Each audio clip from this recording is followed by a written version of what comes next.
Muy buenos días a todos de nuevo.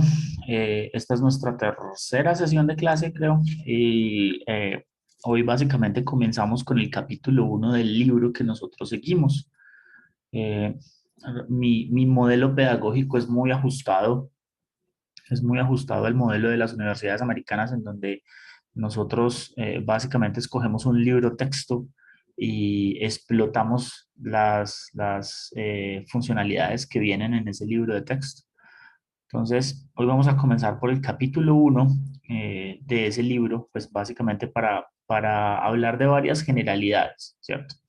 Vamos a hablar de varias generalidades, conocer un lenguaje, aprender cuáles son las cosas importantes que hay en ese lenguaje y, bueno, por lenguaje me refiero pues a un léxico más bien, conocer un léxico, aprender cuáles son las cosas importantes que hay en ese léxico y, y y pues luego poder discutir específicamente cada uno de los pormenores. Hoy básicamente quiero hablarles de qué es esta clase, ¿cierto?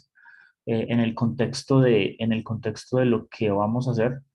Eh, Esta es una de esas clases en donde ustedes tienen muchos imaginarios, o sea, tienen ideas preconcebidas en donde probablemente eso no es a lo que nosotros nos dedicamos.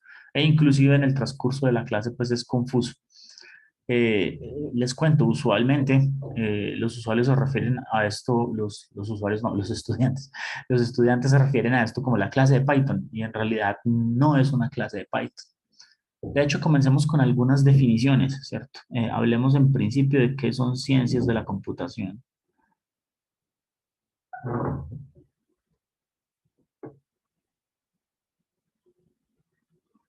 Uy, estoy escribiendo más feo que de costumbre, pero bueno, ¿sí? Ciencias de la computación. Entonces, en muchas universidades del mundo, en realidad este primer curso a lo que se enfrentan los estudiantes de ingeniería se llama es Introducción a las Ciencias de la Computación, porque la idea no es introducir un lenguaje de programación como tal. La idea es introducir los conceptos básicos de cómo usar un computador como herramienta para solución de problemas. Entonces, por eso me gusta comenzar por ahí, ¿cierto? ¿Qué son las ciencias de la computación? En realidad, las ciencias de la computación son una rama de las matemáticas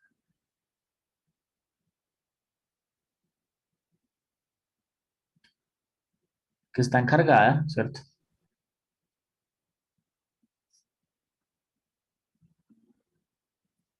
de estudiar las metodologías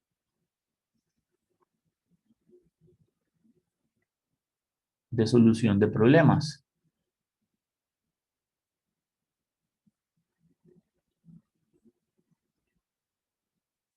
Y pues esta palabra problema es en general, ¿cierto? Un problema de solución de problemas de acuerdo con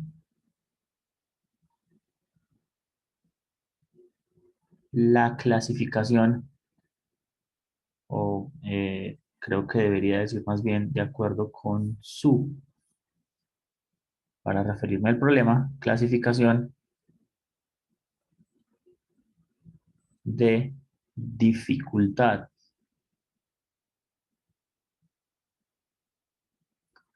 Y entonces esta palabra, bueno, aquí hay que hacer varias anotaciones. La primera anotación, ¿cierto? Es que básicamente nosotros hablamos de problemas. Este sub se refiere a esos problemas. Eh, pues obviamente no estamos hablando de problemas sentimentales, ¿no? Estamos hablando de los problemas que requieren una solución específica dentro de un contexto. Y en general, los problemas de ingeniería en particular pueden convertirse en un problema de matemáticas, ¿cierto? Los problemas de ingeniería casi siempre se resuelven o se traducen en un problema de matemáticas, un problema que tiene variables, que tiene entradas, que tiene salidas, que tiene resultados esperados. Entonces, cuando yo convierto un problema de la naturaleza que sea, usualmente de ingeniería o de matemáticas o de física o de lo que ustedes quieran, eh, yo tengo que mirar en qué categoría de clasificación de dificultad cabe ese problema. Entonces resulta que los problemas se agrupan de acuerdo a su dificultad. Y hay una ciencia, bueno, otra rama de las matemáticas que se dedica a estudiar la dificultad de los problemas, disculpen, que se dedica a estudiar la dificultad de los problemas. Esa ciencia o esa rama que se dedica a eso se llama la teoría de la complejidad.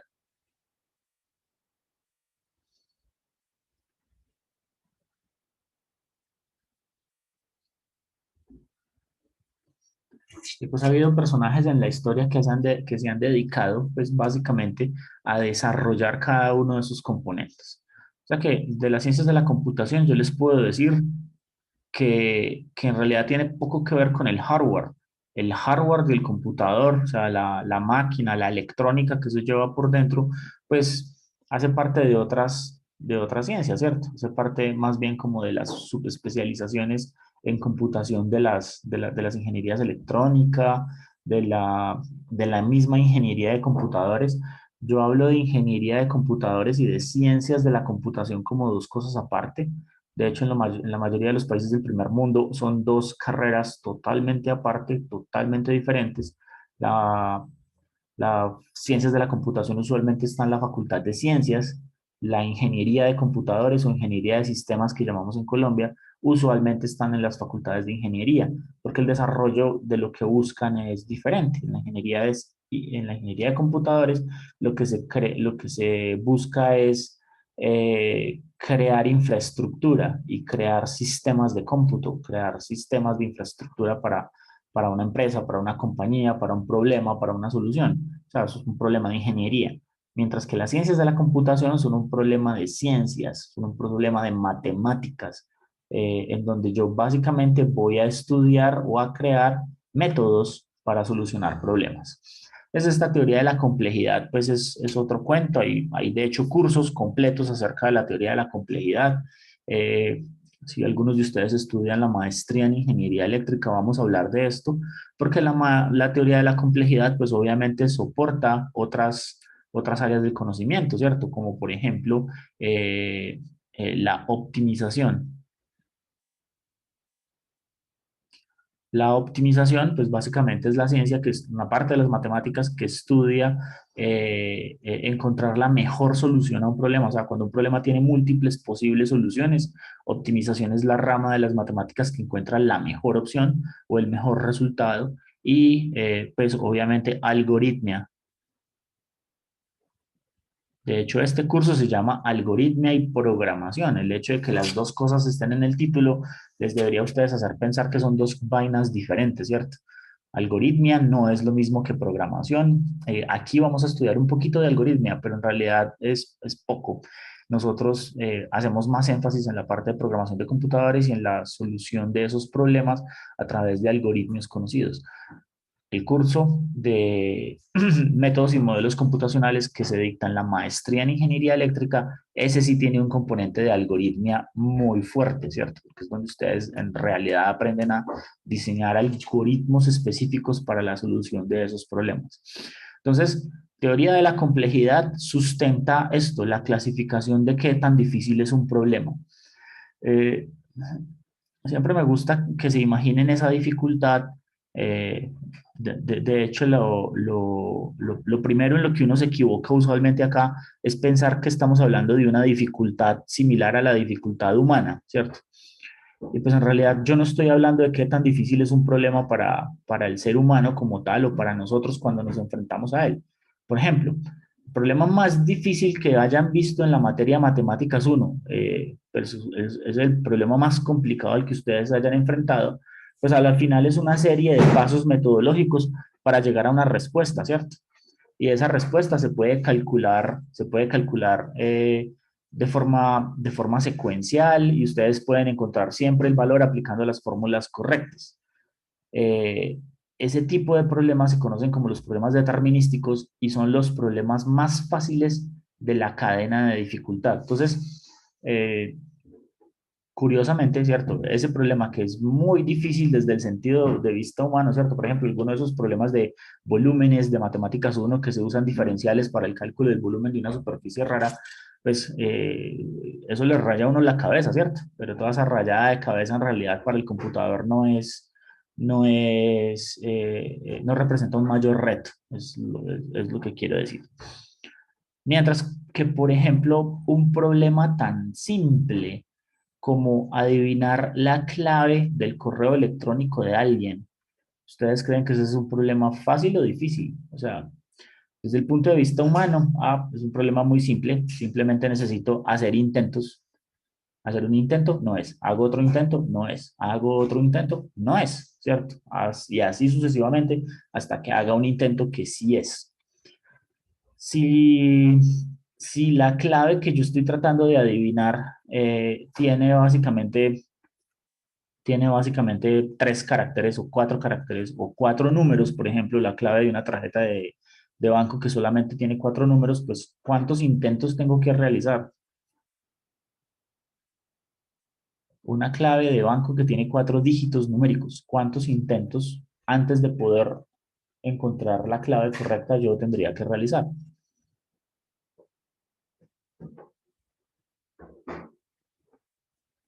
¿Están ahí? 4 factorial. No,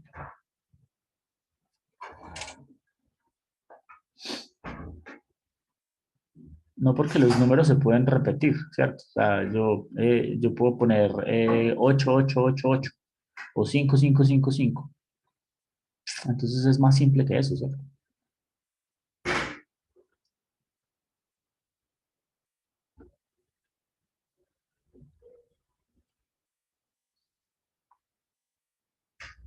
Pues si tengo cuatro posibles posiciones, una, dos, tres, cuatro, pues el número más grande que puedo escribir es 9.999 y el más chiquito que puedo escribir es 0000. O sea que en total tengo 10.000.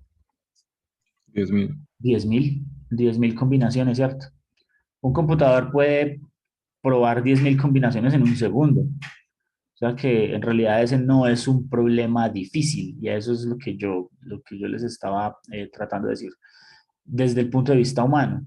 ¿Cuál es el problema? El problema es que no sean cuatro dígitos. ¿Ya? De hecho, como los cuatro dígitos son solamente 10.000 combinaciones, por eso un banco jamás le permitirá a usted hacer más de tres intentos sin bloquearle la clave, porque pues eso es sumamente peligroso, ¿cierto? O sea, si le dejan hacer tres intentos, cuatro intentos, cinco intentos y no le bloquean la clave, pues a todo el mundo le descubrirían la clave en un minuto.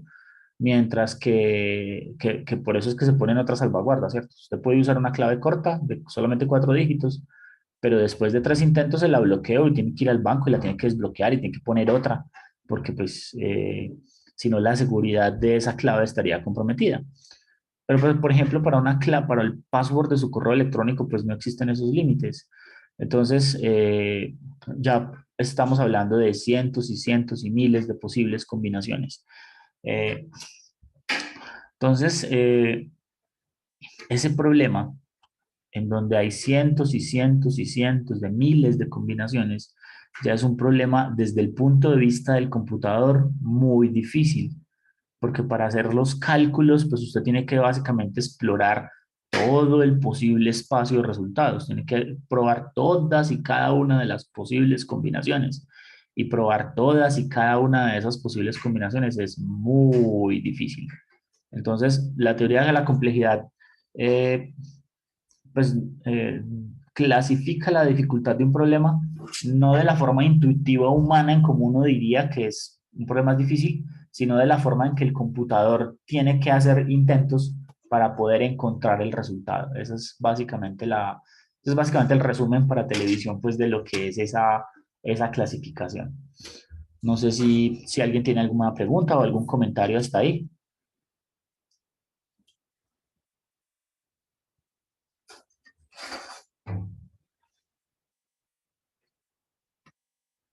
A mí solamente me gusta ponerlos a Está leer. bien. Me gusta ponerlos a leer en esta clase, ¿cierto? Porque pues esto tiene un contexto histórico significativo, ¿cierto? Y hay muchas personas que han participado en el desarrollo de esta cosa, en el desarrollo de toda esa ciencia. Y entonces hay una línea de tiempo de personas. Empecemos a mencionar a este señor, Alan Turing. ¿Alguien lo ha oído mencionar?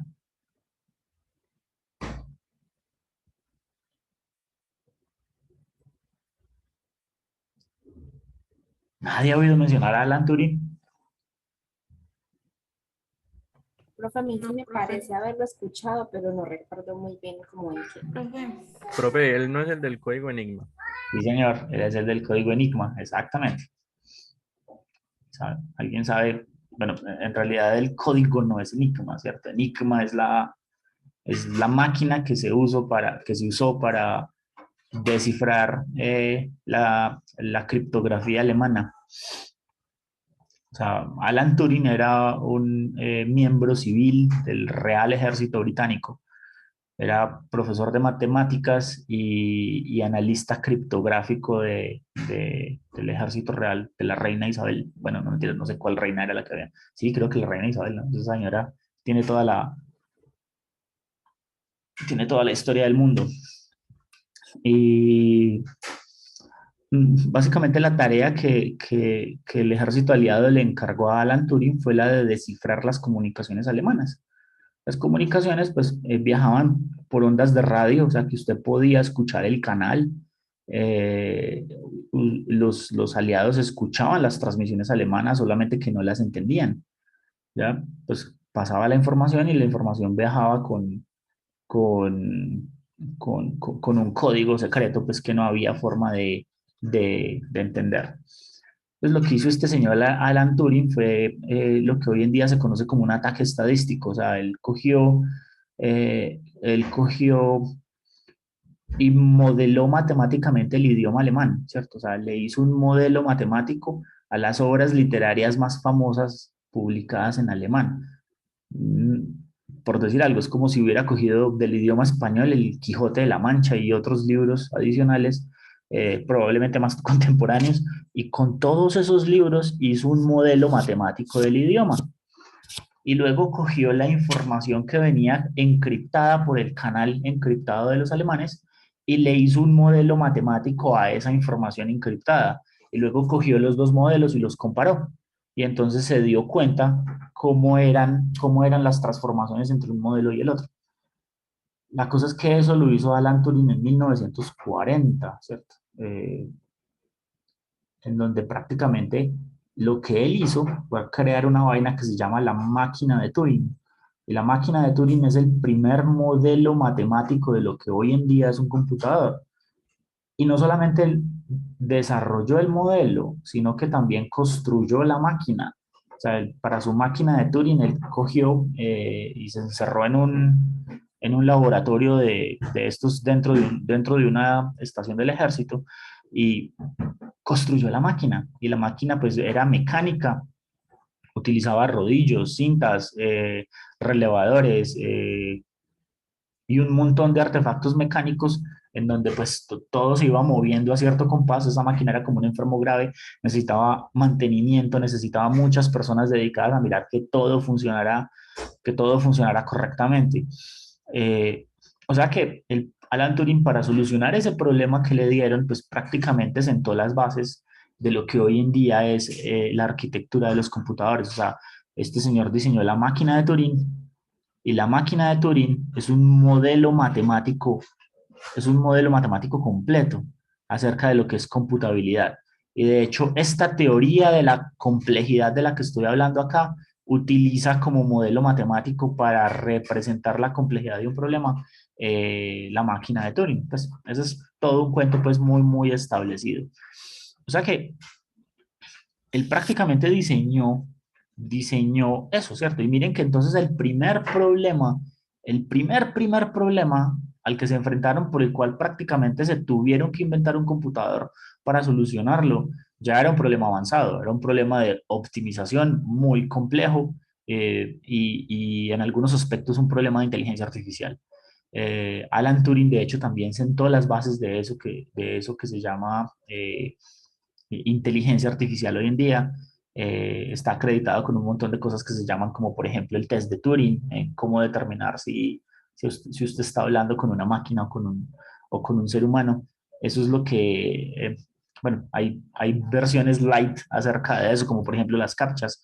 Ustedes cuando entran a un sitio web que les pide confirmación de humano, y lo ponen a resolver una captcha, pues prácticamente lo que están haciendo es una especie de test de Turing invertido.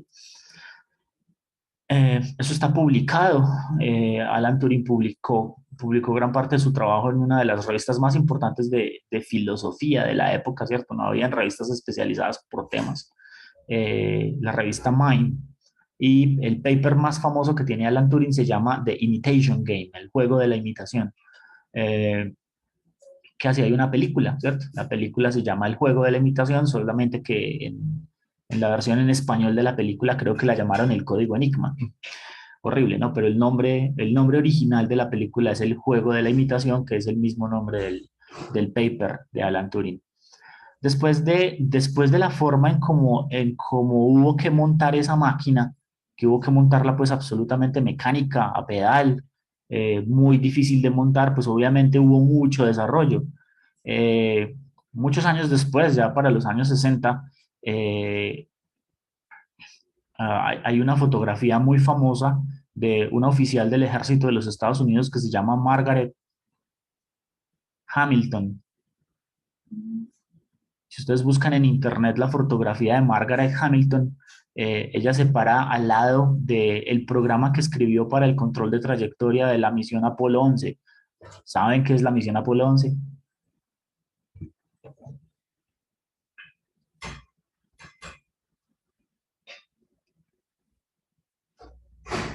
Nadie ha escuchado de la misión Apolo 11.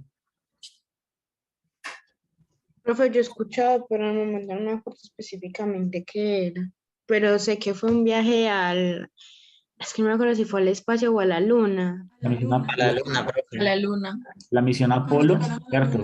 La misión Apolo de la NASA es básicamente la misión que tenía como objetivo colocar o caminar, o sea, lo que el ejército de los Estados Unidos usualmente llama botas en terreno, o sea, poner botas en la luna. Esa era la idea con respecto a la misión Apolo. Entonces, imagínense el sistema de control de trayectoria hecho con un computador de los años 60, que es básicamente lo que para nosotros hoy en día es simplemente un microprocesador. O sea, un computador de los años 60 eh, probablemente ni siquiera tenía las características electrónicas de los que tienen ahora. Entonces busquen en internet una foto de Margaret Hamilton y parada al lado del código del Apolo 11, y pues es básicamente hojas y hojas y hojas impresas de código eh, que prácticamente son del tamaño de... creo que lo que es muy interesante en la foto es que la pila de papel que hay al lado de ella es más alta que ella, ¿no? Pues Margaret era una persona excepcional, ¿cierto? Que fue capaz de memorizarse gran cantidad de las transformaciones de código y escribir el código en lo que hoy en día nosotros conocemos casi que como el lenguaje ensamblador. O sea, casi que en el lenguaje que el procesador estaba, estaba necesitando para poder ejecutar sus tareas. Los primeros procesadores digitales de los que estamos hablando. Entonces, unos años después, o bueno, de hecho casi que contemporánea con esta persona, y pues la significancia de mencionar a Margaret es que no todo el mundo es así de excepcional, ¿cierto? Entonces, programar computadores en los años 60 era para un conjunto de personas muy excepcionales, eh, y hacía que fuera muy difícil utilizarlo. Entonces, alguien, ¿cierto? Una admirante también de la naval de los Estados Unidos, llamada Grace Hopper, que también es súper famosa, básicamente dijo, ole, no, o sea, no todos tenemos la excepcionalidad que tiene Margaret, no todos somos capaces de programar así, tiene que haber una forma mejor de escribir un programa de computador. Y esa forma mejor de escribir un programa de computador tiene que más parecerse al lenguaje natural con el que nosotros hablamos que al lenguaje de unos y ceros y digital con el que hablan los computadores. Entonces, esta persona, en esa idea que tenía de que hablar con el computador no tendría que ser tan en el lenguaje de la máquina, sino en el lenguaje cercano a los humanos, se inventó una cosa que se llama la teoría de compiladores. Y probó su teoría de compiladores con un primer lenguaje de programación de alto nivel que se llama COBOL. Y básicamente a partir del trabajo de Grace Hopper es que la computación se popularizó. Y ya no todos teníamos que ser súper excepcionales, ya lo que tenemos que hacer es entender un conjunto de reglas entender la operación básica del computador y ser capaces de escribir código. Esta es básicamente la contribución de estas personas sobre el avance de la programación. Y el avance de la programación de aquí para allá ya fue vertiginoso, porque ya vinieron otros y utilizaron la misma teoría de compiladores. Curiosamente, la teoría de compiladores es la misma tecnología de traducción. Entonces, las tecnologías de traducción como el Google Translator, el traductor de lenguajes naturales de uno al otro, utiliza tecnologías similares a los modelos matemáticos utilizados por los compiladores. Y después de COBOL vinieron muchos otros lenguajes, ¿no? Probablemente ustedes no habían nacido cuando estaban de moda Pascal, BASIC. En otra generación de lenguajes ya estuvieron de moda Java, C, C++. Y luego en otra generación, pues ya en una generación mucho más moderna, pues hay otras cosas. Bueno, me voy a referir específicamente a Python, que es como de la última generación de lenguajes. ¿Y por qué Python es súper popular hoy en día? Pues Python es muy popular hoy en día porque se parece mucho al lenguaje de los humanos. No hay que tener un conocimiento tan profundo de qué es lo que hace el computador por dentro. Entonces, como me aísla a mí de ese conocimiento, me permite desarrollar código mucho más rápido. Y la diferencia sustancial que ha tenido en los últimos años es que la crítica sustancial es que esto, como por ejemplo, esto es hoy en día el estado del arte en desempeño. Entonces, un lenguaje como C++ prácticamente estaba solo y sin competidor en cuanto a desempeño. Pero resulta que para el 90% de las aplicaciones que hay afuera, que las utiliza el público general, ese desempeño pues no es de misión crítica, ¿cierto? Entonces Python comenzaba a ser una buena alternativa. Y hace 10 años la diferencia de desempeño entre los dos se notaba. Hoy en día, la diferencia de desempeño, las aplicaciones en donde se nota esa diferencia de desempeño, en realidad son pocas, son de poco porcentaje o son muy específicas de alguien. Entonces, por eso, la mayoría de las universidades del mundo comenzó a migrar de enseñar un primer curso de introducción a las ciencias de computación en C++ directamente y empezaron a enseñarlo en Python. Esa es básicamente la historia de cómo llegamos a donde llegamos, ¿cierto? Ese es, no sé si hay alguna pregunta, comentario, anécdota.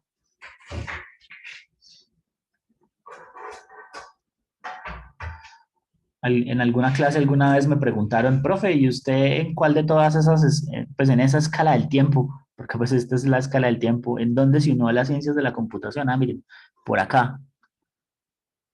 Yo vengo programando desde que lo hacíamos por ahí.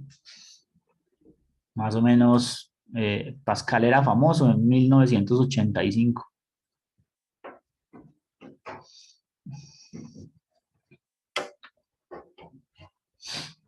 Entonces, en 1985 mi lenguaje de programación favorito era Pascal. Profe, y pues aquí no vamos a ver C++, ¿cierto? No, señor. A eso es a lo que nos referimos, ¿cierto? Todos estos son lenguajes de programación. Todos estos lenguajes de programación, pues, en realidad hacen lo mismo. Ya usted codifica instrucciones para que el computador le resuelva un problema. Entonces, vamos a hacer lo mismo que hacen todas las universidades del mundo, y es que en el primer curso de programación de computadores, escoja uno, cásese con ese, ¿cierto? Y enseñe los conceptos básicos de las ciencias de la computación soportados en eso. Nosotros, eh, al igual que la gran mayoría de las universidades, hemos escogido Python desde el año 2018 en realidad. ¿Cierto? Antes del 2018 estábamos enseñando C++. Del 2018 para acá estamos enseñando Python. Por eso mismo, ¿cierto? Porque es una tendencia. Profe, En Señores, esta clase no, pero en otras clases usted enseña HTML o JavaScript o CSS para lo que es ya diseño web. sí, eso no es programación, eso es markup, eso es marking up. De hecho hay varias, a ver, déjame avanzar un poquito más en el desarrollo de la clase, ¿cierto? Para explicarte la diferencia entre compilar e interpretar, ¿ya? Pero de hecho hay como 3 niveles de programación, ¿cierto? Está la programación de computadores propiamente dicha, que se puede hacer mediante compiladores o mediante intérpretes. Curiosamente, C++ es un compilador, pero Python es un intérprete. Otros ejemplos de intérprete, ¿cierto? Por ejemplo, MATLAB. En fin.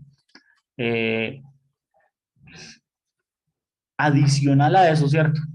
Existen los markup languages. Voy a escribirlo por acá. Markup languages. Los lenguajes de markup son en realidad lenguajes de descripción, ¿cierto? Y uno de los primeros que apareció se conoce con el nombre de LaTeX, que es en lo cual todos los que hacemos ciencia y trabajamos en investigación y desarrollo escribimos. O sea, la mayoría de nosotros no utiliza, Word, ¿cierto? Ni ningún procesador de textos como esos, sino que utiliza una vaina súper sofisticada que se llama LaTeX, que permite de forma mucho más fácil que Word y que otros formatear documentos científicos.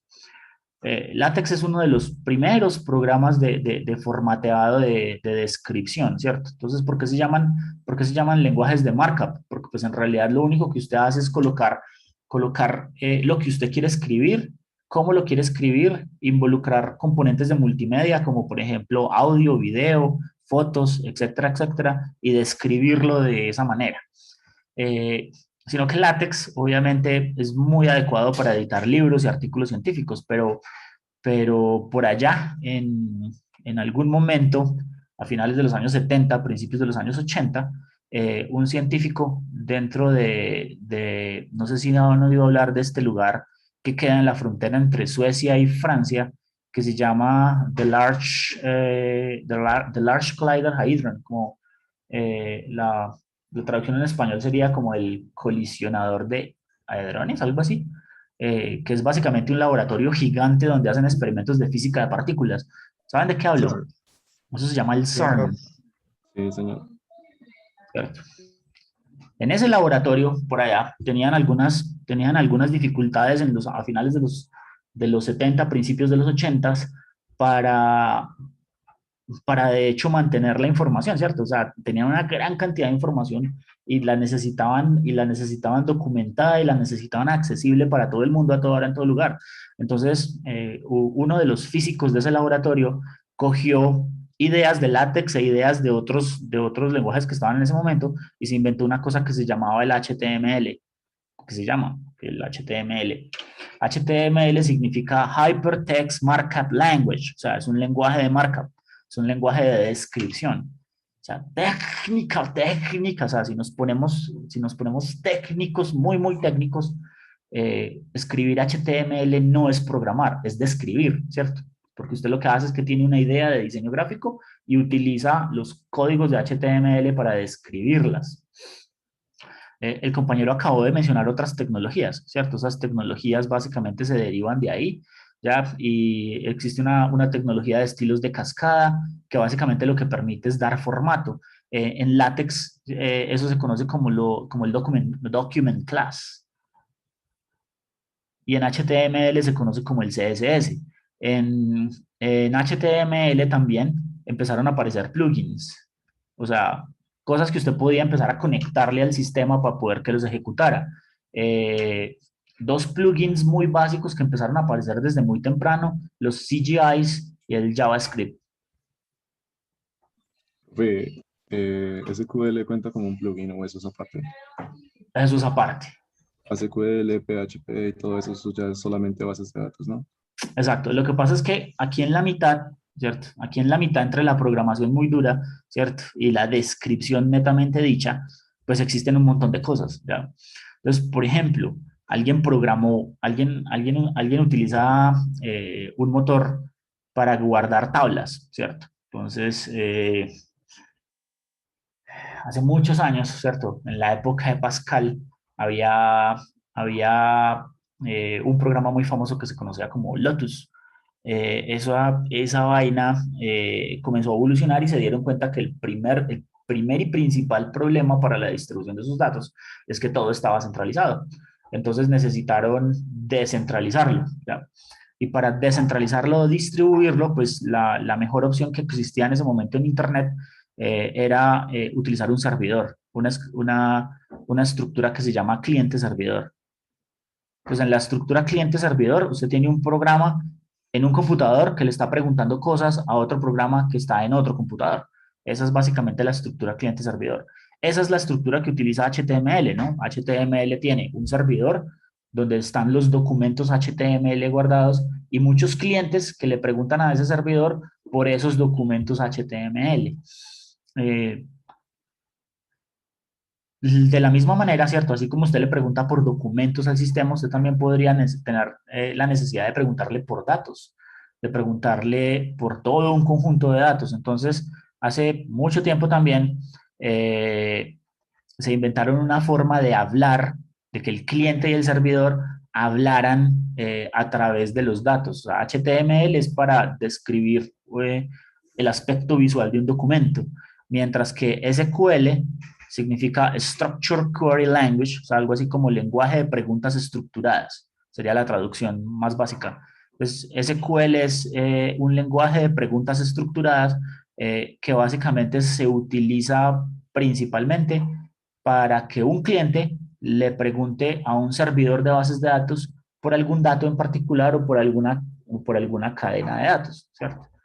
Ejemplo, supongamos que Netflix tiene en algún servidor la base de datos de películas y cada película tiene un montón de características, por ejemplo, idioma original, los idiomas en los que tiene los subtítulos disponibles, el género de la película, el año en que fue creada, los nombres de los actores principales, ustedes tienen todo eso. Y entonces de cada película tienen una base de datos grandísima donde conocen toda esa información, pero resulta que pues a algún cliente en particular puede no interesarle buscar por los nombres de las películas, sino quiero todos los nombres de películas en donde aparezca, no sé, la actriz Jodie Foster. Entonces, miren que la pregunta no es de la forma en cómo está guardada la tabla. La tabla está guardada por películas, pero yo quiero que me traiga todas las películas en donde esté una actriz en particular o un actor en particular, o todas las películas que hayan sido grabadas en tal país, o toda película que haya sido grabada en tal año, o las películas del género romance que estén entre el año 1980 y 1990 en idioma original español. ¿Sí ven? Por eso hay una estructura en la forma de hacer preguntas y SQL es básicamente el lenguaje que permite construir esas preguntas. Y usted puede básicamente montar esa pregunta sobre un documento HTML o lo puede montar en C++ o la puede montar en Python. O sea, esa es básicamente la interacción con las bases de datos ahí. Curiosamente, ¿cierto? Pues hoy en día usted puede escribir código Python para que genere el código HTML. Usted puede escribir código Python para que genere el CSS. Y pues además de estas tecnologías que estoy mencionando, solamente muy pocas, en realidad existen una gran cantidad, ¿cierto? Pues la cantidad de nombres y tecnologías que hay allá afuera son diferentes. En cuanto al desarrollo de sitios web y de esto, o sea, el desarrollo web en general, pues la gente usualmente divide esto en dos cosas, ¿cierto? Usualmente a esto lo llaman el front-end, o sea, como la parte visible, es decir, la parte gráfica que ve el usuario, que es la página web a donde se mete, ¿cierto? Y el back-end. El back-end es básicamente todo lo que está atrás para hacer que eso funcione, ¿no? Entonces, de hecho, las empresas que hacen mucho desarrollo de software contratan desarrolladores front-end, contratan desarrolladores back-end, y si usted ya tiene muchos años de experiencia y trabaja en las dos, entonces usted sería un desarrollador full stack. ¿Ya? Esa es básicamente como la subdivisión del trabajo en esas áreas. Nosotros en esta clase, esta es una primera clase, ¿cierto? Y como es una primera clase de programación y ustedes son estudiantes de ingeniería, entonces nos vamos a dedicar a aprender programación estructurada y orientada a objetos en Python. Y se van a dar cuenta que todo lo demás son básicamente subespecializaciones de eso, ¿cierto? Y alguien preguntaba que si eso se enseña en otro curso, pues en un curso, en una facultad de ingeniería eléctrica, ¿no? ¿Cierto? Ya eso es harina de otro costal, ¿no?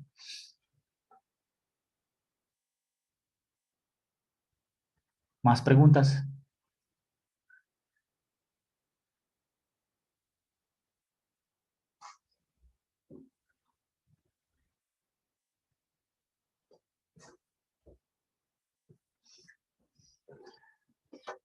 Paralelo al desarrollo, pues, de paralelo al desarrollo de estas tecnologías en la forma de programar, obviamente vinieron las tecnologías nuevas en la forma de construir computadores, ¿no? Nuevos materiales, la electrónica cada vez más pequeña, los grados de integración de los circuitos integrados cada vez más altas. Entonces, cada vez yo podía meter muchos más transistores en un mismo circuito integrado, en una misma oblea de silicio. Y eso básicamente lo que hace es que cada día los computadores sean mucho más sofisticados. Entonces, por ahí también aparecen unos nombres en la historia en paralelo. Eh, hay un científico en particular de apellido von Neumann. Von Neumann. No sé si se escribe con una N o con doble N. Y este señor, pues era uno de los científicos líderes de otro proyecto llamado el Proyecto Manhattan. Uy.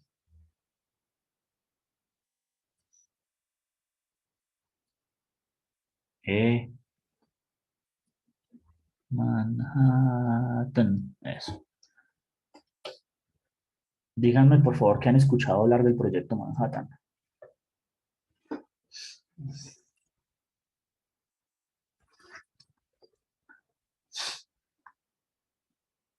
Sí, profe, eso tiene que ver con la bomba atómica, ¿cierto? Sí, señor. Proyecto Se Manhattan. producieron las primeras armas nucleares. El Proyecto Manhattan es el proyecto del Pentágono de los Estados, del Departamento de Defensa de los Estados Unidos, donde necesitaban crear la primera bomba atómica. Eh, eh, Montaron una instalación por allá en el desierto, ¿cierto? Unas instalaciones gigantísimas, en donde encerraron entre 4.000 y 5.000 científicos a trabajar por años única y exclusivamente en eso. Y pues del proyecto Manhattan lo que nos queda es la arquitectura de computadores que hoy en día tenemos. De hecho, la arquitectura de los computadores que ustedes utilizan utiliza una arquitectura en particular de hardware que se conoce como la arquitectura von Neumann. En la arquitectura von Neumann, la memoria de un computador se divide en dos partes. Se divide en la memoria activa y en la memoria secundaria. Vamos a hablar un poquito más acerca de esa arquitectura, eh, pero pues quería comentarles que así como hay un desarrollo paralelo a la forma de programar, pues obviamente hay un desarrollo paralelo a cómo va evolucionando el hardware del computador.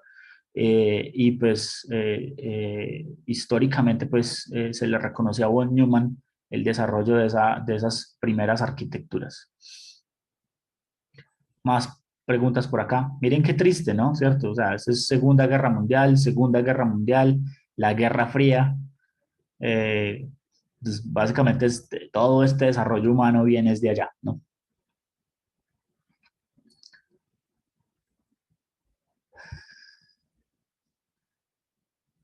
Este es un buen momento para detener esta grabación.